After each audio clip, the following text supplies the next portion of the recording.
Hey everyone, अगर आप भी किसी कॉम्पिटिटिव एग्ज़ाम की तैयारी कर रहे हैं तो ये वीडियो आपके लिए बहुत ही ज़्यादा महत्वपूर्ण है। आज का हमारा प्रश्न है वैदिक काल व आर्य व्यवस्था से, जो कि इसमें से चुनिंदा प्रश्न चुने गए हैं, वो अक्सर पेपर में बार बार पूछे जाते हैं। तो चलिए वीडियो को स्टार्ट करते हैं। उससे पहले अगर आपने वीडियो को लाइक और चैनल सब्सक्राइब नहीं किया है तो फटाफट से कर लीजिए। आज का पहला प्रश्न है, ऋग्वेद में कुल कितने मंडल हैं? ऋग्वेद में कुल कितने मंडल हैं? इसका सही ऑप्शन होगा ऑप्शन नंबर सी, ऋग्वेद में कुल 10 मंडल हैं। अगला प्रश्न है प्रश्न नंबर 2, ऋग्वेद का सबसे प्राचीन मंडल कौन सा माना जाता है? इसका सही जवाब क्या होगा? ऋग्वेद का सबसे प्राचीन मंडल कौन सा माना जाता है? Will be the correct option B होगा, ऋग्वेद का सबसे प्राचीन मंडल 2 माना जाता है। गायत्री मंत्र किस वेद से लिया गया है? यजुर्वेद, सामवेद, ऋग्वेद, अथर्ववेद। इसका सही जवाब होगा ऑप्शन नंबर सी, गायत्री मंत्र ऋग्वेद से लिया गया है। इसको ऐसे याद कर सकते हैं कि गायत्री मंत्र कौन गाता है? ऋषि, ऋग्वेद से, यानी कि ऋ आ गया है तो ऋग्वेद से लिया गया है। आर्यों का मूल निवास स्थान क्या माना जाता है? इसका सही जवाब होगा ऑप्शन नंबर बी, आर्यों का मूल स्थान निवास जो है मध्य एशिया माना जाता है। अगला प्रश्न है प्रश्न नंबर 5, सभा और समिति किस काल की संस्थाएं थी? सभा और समिति किस काल की संस्थाएं थी? तो इसका सही जवाब होगा ऑप्शन नंबर बी, सभा समिति वैदिक काल की संस्थाएं थी। वैदिक काल में राजा को क्या कहा जाता था? वैदिक काल में राजा को राजन कहा जाता था। इसका ऑप्शन नंबर डी सही होगा। प्रश्न 7, पुरोहित का प्रमुख कार्य क्या था? पुरोहित का प्रमुख कार्य क्या था? इसका सही जवाब होगा ऑप्शन नंबर सी, पुरोहित का प्रमुख कार्य यज्ञ करना था। चलिए अगला प्रश्न है प्रश्न नंबर 8, इंद्र किसके देवता थे? इंद्र वर्षा और युद्ध के देवता थे। ऑप्शन नंबर सी इसका करेक्ट होगा। अग्नि का क्या महत्व था? Will be the correct option B होगा, अग्नि का यज्ञ का देवता इसका महत्व था।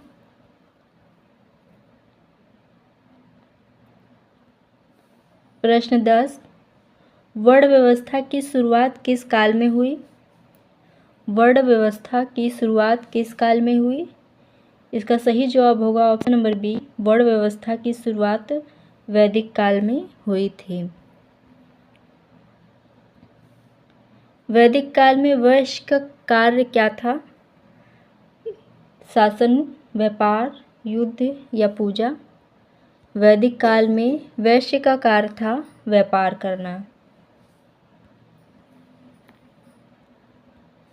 शूद्र का मुख्य कार्य क्या था? शूद्र का मुख्य कार्य क्या था? तो इसका ऑप्शन नंबर बी करेक्ट होगा, शूद्र का मुख्य कार्य सेवा करना था। ब्राह्मण का कार्य क्या था? ब्राह्मण का कार्य क्या था? तो इसका सही जवाब होगा ऑप्शन नंबर सी, ब्राह्मण का कार्य था शिक्षा और पूजा। क्षत्रिय का कार्य क्या था? क्षत्रिय का कार्य था युद्ध और रक्षा करना। अगला प्रश्न है प्रश्न नंबर 15, वैदिक काल में शिक्षा कहाँ दी जाती थी? वैदिक काल में शिक्षा कहाँ दी जाती थी? इसका सही ऑप्शन होगा ऑप्शन नंबर बी, वैदिक काल में शिक्षा गुरुकुल में दी जाती थी। अगला प्रश्न है, उपनिषद किससे संबंधित है? उपनिषद किससे संबंधित है? तो ये दर्शन से संबंधित है। ऑप्शन नंबर बी करेक्ट होगा। सामवेद किससे संबंधित है?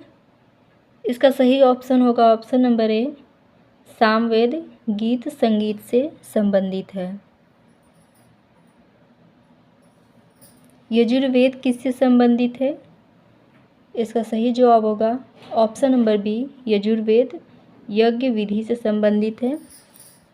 अगला प्रश्न देखते हैं, प्रश्न नंबर 19, अथर्ववेद किससे संबंधित है? अथर्ववेद चिकित्सा और जादू से संबंधित है। वैदिक काल में गो का क्या महत्व था? वैदिक काल में गो का क्या महत्व था? इसका सही जवाब होगा ऑप्शन नंबर डी, गो का महत्व मुद्रा, भोजन और संपत्ति, ये सभी था। अगला प्रश्न है प्रश्न नंबर 21, दशराग्य युद्ध किस नदी के किनारे हुआ था? दशराग्य युद्ध किस नदी के किनारे हुआ था? इसका ऑप्शन नंबर सी करेक्ट होगा, दशराज युद्ध परुष्णी रावी के नदी के किनारे हुआ था।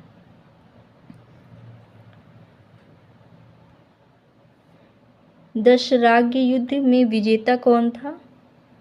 इसका सही ऑप्शन होगा ऑप्शन नंबर ए, दशराग्य युद्ध में विजेता सुदास था। जन का अर्थ क्या था? जन का अर्थ क्या था? Will be the correct option C होगा, जन का अर्थ था कबीला। अगला प्रश्न देखते हैं, प्रश्न नंबर 24, विष का अर्थ क्या था?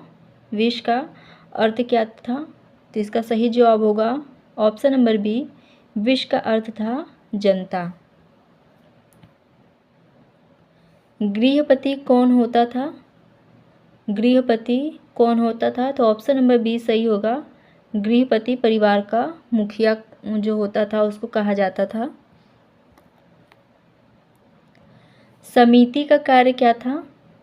समिति का कार्य था राजा का चुनाव करना। अगला प्रश्न है प्रश्न नंबर 27, सभा का कार्य क्या था? सभा का कार्य न्याय और सलाह देना था। चलिए अगला प्रश्न देखते हैं, प्रश्न नंबर 28 है, वैदिक काल का मुख्य व्यवसाय क्या था? वैदिक काल में लोग क्या करते थे, उनका मुख्य व्यवसाय क्या था? इसका सही जवाब होगा ऑप्शन नंबर बी, वैदिक काल के लोग जो थे वो कृषि करते थे। हल का प्रयोग किस में होता था? हल का प्रयोग कृषि में होता था। अगला प्रश्न है, सरस्वती नदी का उल्लेख किस वेद में है? सरस्वती नदी का उल्लेख किस वेद में है? तो इसका सही जवाब होगा ऑप्शन नंबर ए, सरस्वती नदी का उल्लेख ऋग्वेद में है। ऋग्वेद में कुल कितने सूतक हैं? तो इसका सही जवाब होगा ऑप्शन नंबर बी, ऋग्वेद में 1028 सूतक हैं। ऋग्वेद के 9वें मंडल में किस देवता की स्तुति की गई है? ऋग्वेद के 9वें मंडल में किस देवता की स्तुति की गई है? तो इसका सही जवाब होगा ऑप्शन नंबर सी, सोम देवता की स्तुति की गई है। कौन से मंडल में? 9वें मंडल में। प्रश्न 33, पुरोहित का सबसे महत्वपूर्ण पद किसे कहा जाता था? पुरोहित का सबसे महत्वपूर्ण पद किसे कहा जाता था? तो इसका ऑप्शन नंबर ए होगा, पुरोहित का सबसे महत्वपूर्ण पद ब्राह्मण को कहा जाता था। चलिए इसके बारे में और जान लेते हैं। वैदिक यज्ञ में 4 प्रमुख ऋत्विज होते थे। होत्री जो मंत्र पढ़ता था, ऋग्वेद, अथर्ववेद यज्ञ की व्यवस्था करता था, और उगदाता सामवेद के गीत गाता था। ब्राह्मण पूरे यज्ञ की निगरानी और शुद्धता बनाए रखता था, इसलिए सबसे उच्च महत्वपूर्ण पद ब्राह्मण माना जाता है। प्रश्न 34, त्रयी शब्द का संबंध किससे है? त्रयी शब्द का संबंध किससे है? तो इसका सही ऑप्शन होगा ऑप्शन नंबर बी, त्रयी शब्द का संबंध 3 वेद से है। निष्क क्या था? निष्क क्या था? तो निष्क एक आभूषण यानी कि धन था। अगला प्रश्न है प्रश्न नंबर 36। बलि क्या था? बलि एक तरह का टैक्स था जो वैदिक काल में लिया जाता था। बलि टैक्स था।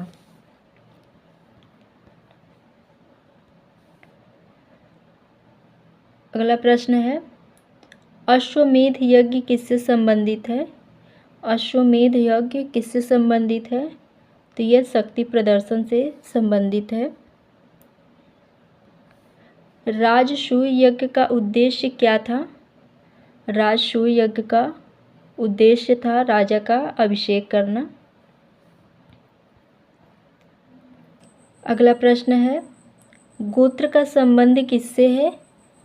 गोत्र का संबंध परिवार और वंश से है। ऑप्शन नंबर बी करेक्ट होगा।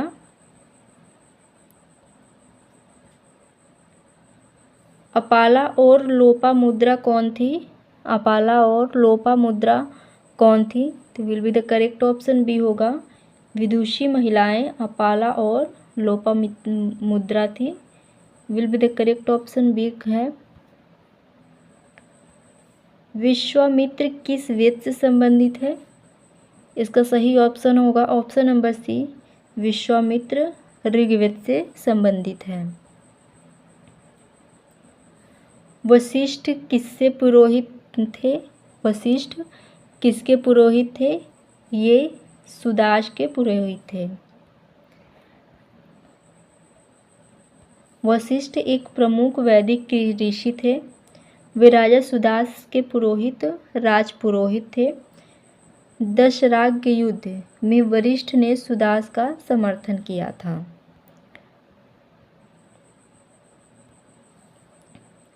दास शब्द का अर्थ क्या था? दास शब्द का अर्थ शत्रु और गुलाम था। Will be the correct option B है। पंचजन किनका समूह था? पंचजन किनका समूह था? इसका सही जवाब होगा ऑप्शन नंबर बी। पंचजन 5 जनजातियों का समूह था। अरण्यक ग्रंथों का संबंध किससे है? अरण्यक ग्रंथों का संबंध वन में अध्ययन करने से है। श्रुति साहित्य में क्या शामिल है? श्रुति साहित्य में ये सभी शामिल हैं। उपनिषद, वेद और ब्राह्मण ये सभी श्रुति साहित्य में आते हैं। स्मृति साहित्य का उदाहरण क्या है?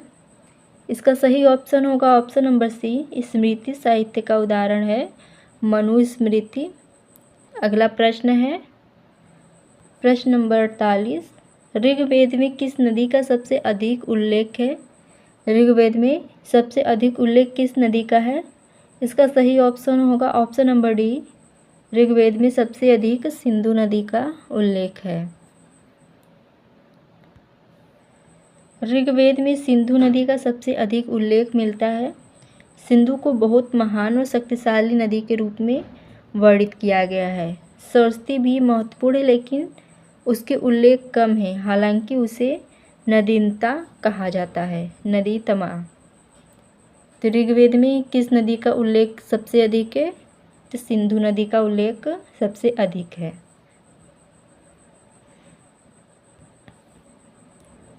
गविष्टि का अर्थ क्या है? गविष्टि का अर्थ है युद्ध करना। गविष्टि का अर्थ युद्ध होगा। चलिए अगला प्रश्न देखते हैं प्रश्न नंबर 50। नारी की स्थिति वैदिक काल में कैसी थी? तो नारी की स्थिति वैदिक काल में समान थी।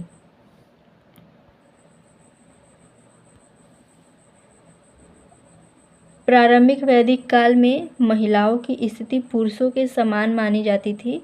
महिलाओं को शिक्षा का अधिकार था, यज्ञ में भाग लेती थी, विवाह में स्वतंत्रता, स्वयंवर आदि का चुनाव भी करती थी। जैसे उदाहरण में गार्गी और मैत्रेयी। चल अगला प्रश्न देखते हैं प्रश्न नंबर 51। वैदिक सभ्यता का केंद्र कहाँ था? वैदिक सभ्यता का केंद्र कहाँ था? इसका सही ऑप्शन होगा ऑप्शन नंबर सी। वैदिक सभ्यता का केंद्र सरस्वती क्षेत्र में था। प्रारंभिक वैदिक सभ्यता का मुख्य क्षेत्र सप्त सिंधु क्षेत्र था। इसमें प्रमुख रूप से सरस्वती नदी के आसपास का क्षेत्र शामिल था, जैसे कि पंजाब, हरियाणा क्षेत्र। ऋग्वेद में सरस्वती नदी को बहुत महत्वपूर्ण बताया गया है, यानी कि नदी तमाम। अगर ऑप्शन में सप्त सिंधु होता तो वही सबसे सही उत्तर होता, लेकिन दिए गए ऑप्शन में सबसे नज़दीकी सही है सरस्वती क्षेत्र।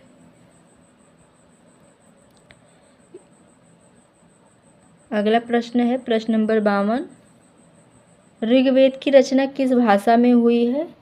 ऋग्वेद की रचना ऑप्शन नंबर सी होगा, ऋग्वेद की रचना पाली भाषा में हुई है। ऋग्वेद का मुख्य विषय क्या है?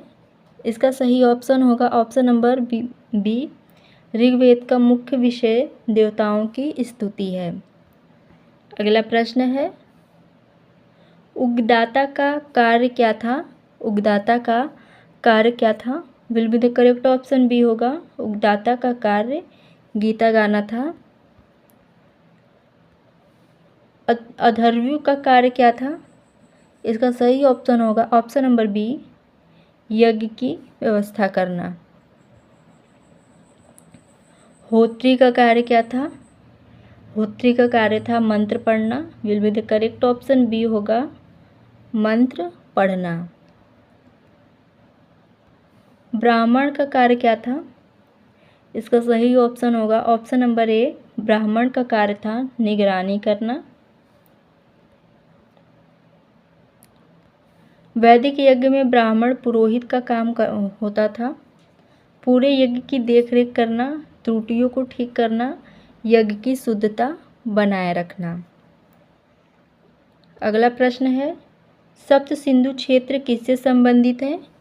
सप्त सिंधु क्षेत्र किससे संबंधित है? तो will be the correct option A होगा, सप्त सिंधु क्षेत्र वैदिक सभ्यता से संबंधित है।